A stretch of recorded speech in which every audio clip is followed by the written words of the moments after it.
Hello and welcome back to my channel, or welcome to my channel in the first place. Today we have a Bakugou X listener. It's Prelusive Drops by Soul of Salt on AO3.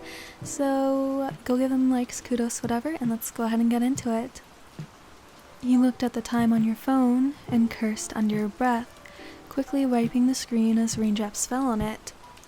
You weren't worried about being late, but scared of Aizawa killing you because of it. If you died, you were totally going to haunt your friends, since your tardiness would be their fault after all. As soon as you had moved into the dorms at UA, one of your classmates had proposed a movie night as a way to get you to know each other a little bit better, forcing the already formed groups to interact with other people, and the tradition had stuck. This week, it was your turn to buy the snacks. You had decided to do so in the morning because that afternoon you were having a study session with Jiro, Ochako, Momo, Suyu, and Mina, and you wouldn't have time to go to the store. Your trusty weather app had informed you that you had plenty of time before a strong storm hit the city, so you hadn't been very worried about bringing an umbrella. You were really regretting your decision though. What would usually have been a 10-minute trip at most turned into a half-hour-long odyssey, thanks to an old lady that had decided to use each and every piece of change she had, instead of simply handing the cashier a bill. Thunder rolled as you tried to get your wet hair out of your eyes.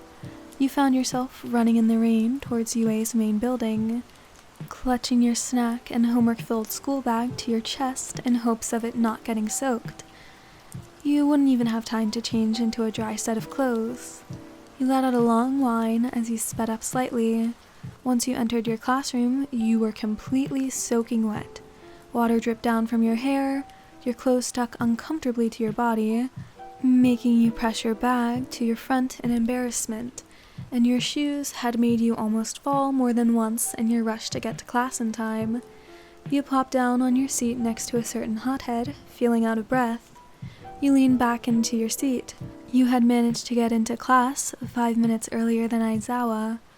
Bakugou stared at you with a confused frown as he took in your appearance. "Oi, why the fuck are you soaked?" Those had practically been his first words towards you since the sparring session you both had earlier that week. Ever since he had left you in the gym after pinning you down and what had seemed like, you didn't want to get your hopes up, almost kissing you, he had been acting distant and had barely talked to you. "Umbrella, forgot," you managed to say in between pants. "Had to buy snacks for movie night." You inhaled deeply, trying to catch your breath, but you were interrupted by a warm piece of clothing suddenly hitting your face, both blinding and almost choking you as a sleeve got into your mouth. You coughed, spitting a piece of thread, and fumbled to get the offending object off. "Hey, what was that for?" you exclaimed indignantly once free of the fabric, before staring at it. It was a uniform jacket. You squinted. Burn marks around the cuffs, 2 missing buttons, and weirdly discolored around the armpit area. Bakugou's uniform jacket. You glanced at him and found him with his arms crossed, an angry frown on his face, and looking to the side, avoiding making eye contact with you. "Put it on or you'll catch a cold, dumbass. There's no need, you really don't have to lend me your jacket. Don't you fucking there's no need me, you idiot," he growled as he turned to fully face you. "Jesus, just shut up and take this shit too." Bakugou threw another piece of clothing at you, this one much larger and darker, which you barely managed to catch. It was his coat. You opened your mouth to protest, to insist that you were okay, but he didn't let you get even a single word out. "I said, shut the fuck up and put it on." You took off your own jacket, the damp and cold fabric, now just a dark gray instead of its usual lighter shade, and put both his jacket and coat on, as his clothes completely wrapped around you, surrounding you in a cocoon of fabric. You found the smell of smoke and something sweet, similar to caramel, enveloping you, as Bakugou pulled the coat's hood over your head, softly tightening the strings. You couldn't help but notice the scent strengthening as he closed in on you. He leaned away, looking you over, but the aroma lingered, trapped between the strands of your hair and layers of clothing. You both stayed silent for a moment. waiting for the answer to the unasked question that lingered in the room. "Thanks, Bakugou." He tore his eyes away from you, waiting for a moment before looking back at you again. "Yeah, whatever." You snuggled deeper into his coat as Bakugou left your field of vision, going back to his unofficial assigned seat. Judging by Kirishima's loud greeting, Deku's quiet one, and the subsequent string of insults, both of those were usually followed by "Morning." Aizawa's tired voice reached their ears as the teacher rolled out from underneath his desk and crawled out of his signature sleeping bag. "You're so loud even when you know there's a teacher in class.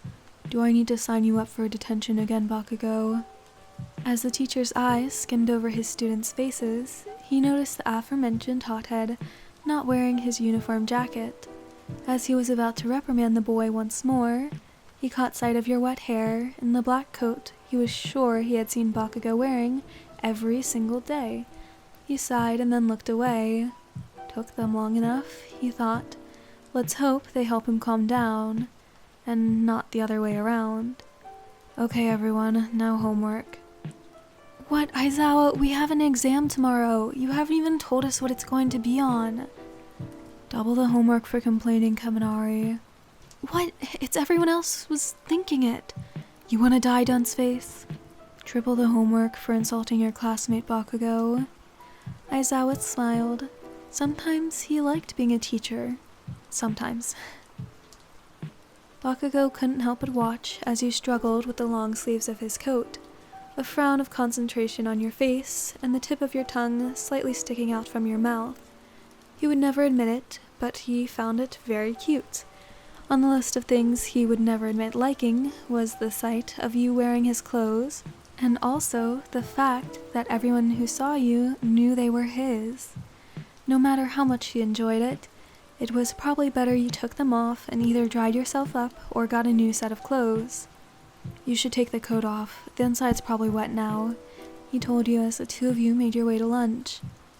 Don't worry, I'm fine," you replied with a nervous laugh as a soft pink dusted your cheek.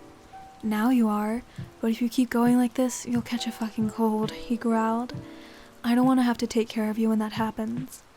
"It's, just, cold here, and I also like the fabric of your coat.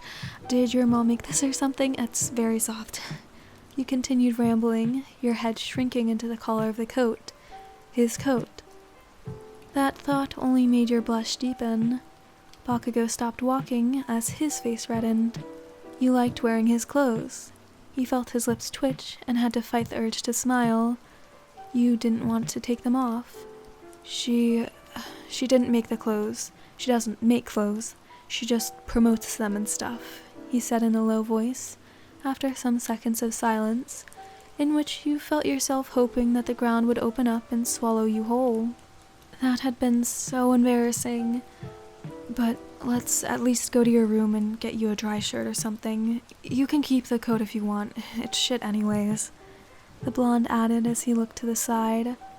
"I forgot my umbrella, remember?" you said shyly. "I'll end up soaked again on my way to the dorms." "I got one, take it." "But then you'll be the one who gets soaked." "Yeah, right."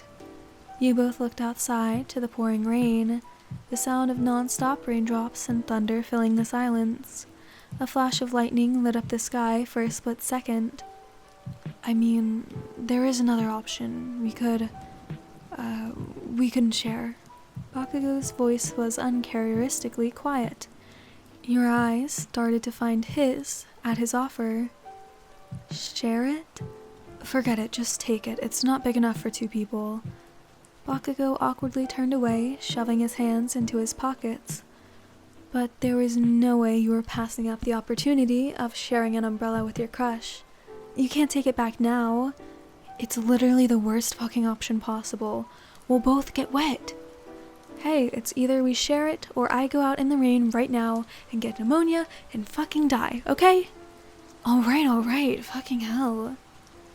The walk back to the dorms felt like a fever dream. Bakugou insisted on being stubborn as always and constantly wandered out of the umbrella's cover, forcing you to pull him back inside. A string of curse words would then follow, and you let him back inside to cool him down, and thus the cycle began anew. After 4 or 5 times of that happening, your frustration overcame your nervousness, and you resorted to linking your arms together, pressing your bodies against each other, close together, almost closer than necessary, judging by the size of the umbrella. But you weren't going to complain. You didn't hear a word from Bakugou for the rest of the short walk, but you were almost certain you caught him smiling. Once in your room, Bakugou sat down on your bed while you looked for a fresh uniform. He had casually looked around. It wasn't his first time there. He had visited you plenty of times before, most of them with the rest of the self-proclaimed Baku squad. He stood up when he saw you bring out a dry set of clothes from your wardrobe and walk towards you. He coughed, trying to break the awkward silence. So, let's get you out of this, he said, the carrying tone of his voice making your heart beat faster. Bakugou reached for the zipper of the coat, avoiding looking you in the eye as he slowly dragged it down. Once you registered what the boy was doing, you dropped the clothes you were holding and your hands quickly grabbed him by the wrists. Wait, what now? Stop being so fucking stubborn. I compromised on sharing the umbrella, now let me help you. Seriously, stop. I'm not wearing a top underneath this. Bakugou froze, his eyes large as saucers as they flew to meet yours. Your what? My shirt was getting very cold and uncomfortable, so I went to the bathroom and I took it off. Both of your faces felt on fire as your shifty eyes tried to look anywhere but each other, until they inevitably locked. The usual look of certainty and resolution in his crimson irises had given way to a vulnerable uncertainty. Your grip on his wrist tightened slightly, and you felt him tense for a second, unconsciously bringing you closer to him. You were so close, your arms were almost pressed against his firm chest, so close you could feel his heart beating hard and fast, so close you could kiss him. If only you had the courage to do so. Time lost its meaning, seemingly to stretch endlessly, until Bakugou slowly let go of you, almost reluctantly, and you were forced to do the same. He turned around and walked towards his door, his back facing you. I'll wait outside, he said in a low voice before stepping out of the room. Sorry, you were making your way back to the main building. Your lunch break was almost over, and you had to get back to class.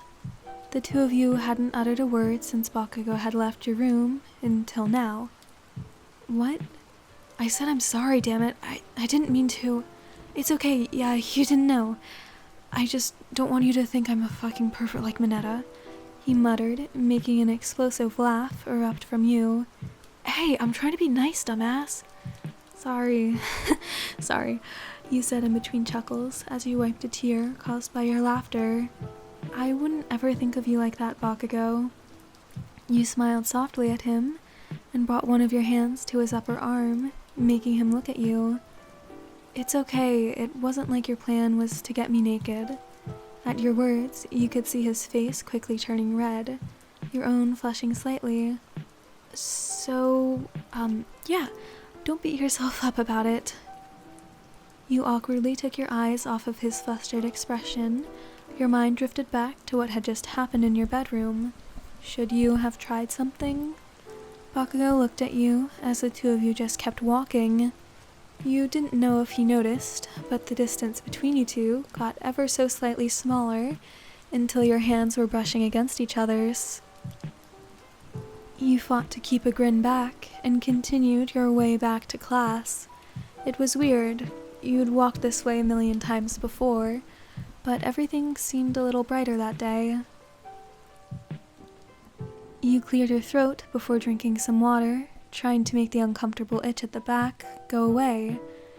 It was a telltale sign that you had, in fact, managed to catch a slight cold in spite of Bakugou's best efforts. Luckily, it was nothing a day of rest, or 2 at most, couldn't fix.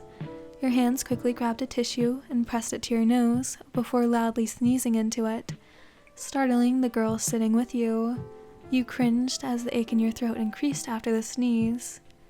A spiky blob of blonde hair caught your attention from the corner of your eye, and you tried to quickly scutter away before getting your foot caught with the blanket you were covering yourself with. The loud noise you made when falling was apparently enough to alert the explosive blonde, who was now making his way over to you. Shit. Hey dumbass, don't think I don't see those tissues. Why am I even surprised you managed to catch a cold? And don't expect me to baby you or bend over and kiss your ass to bring you anything you need just because you're sick. You smiled. Yeah, you had definitely caught a cold. Alright, so that's the end of this one. I hope you enjoyed. So, yeah, it was really nice. I liked it a lot. Anyways, music link, fanfic link, Discord link, and thumbnail art link will all be in the description, as well as possible trigger content warnings. If you think I need to add any, let me know in the comments, and I will add them when I see them. It's pretty easy to edit the description. Either way, I hope you have a great rest of your day, night, whatever, and I hope to see you in the next one. Goodbye!